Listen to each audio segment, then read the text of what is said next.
Depuis la découverte de sa dépouille dimanche dernier, c'est tout un peuple qui pleure le journaliste Martinez Zogo.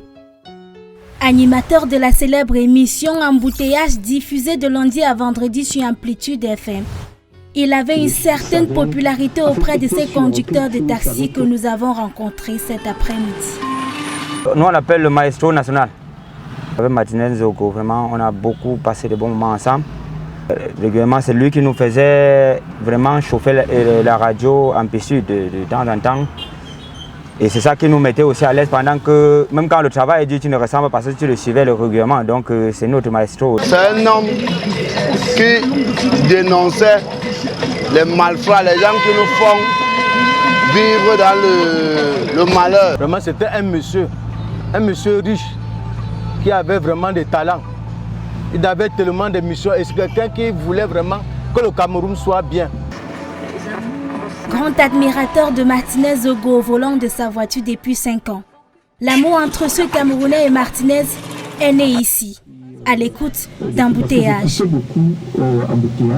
Un matin, mes collègues m'ont appelé pour dire mais tu es cité parmi les meilleurs chauffeurs de taxi de Martinez. À combien tu l'as payé? J'ai dit je ne le connais même pas. Je ne connais pas ce monsieur.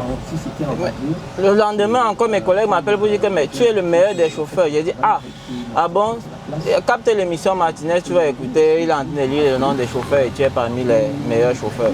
Moi ça m'a beaucoup marqué, depuis lors je continue à écouter dans son émission. Journaliste engagé, Martinez Zogo abordait régulièrement des sujets de corruption, mettant en cause des personnalités importantes, des sujets qui préoccupaient aussi ses auditeurs. J'ai ma licence, mais les bourreaux qui passent le temps à voler l'État, c'est lui seul qui libérait la jeunesse. Parce qu'il avait ce courage de dire ce que c'est.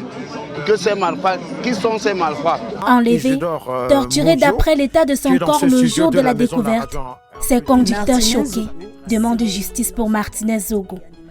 Lui-même disait qu'il sait comment le tuer. Voilà ça qui est arrivé donc.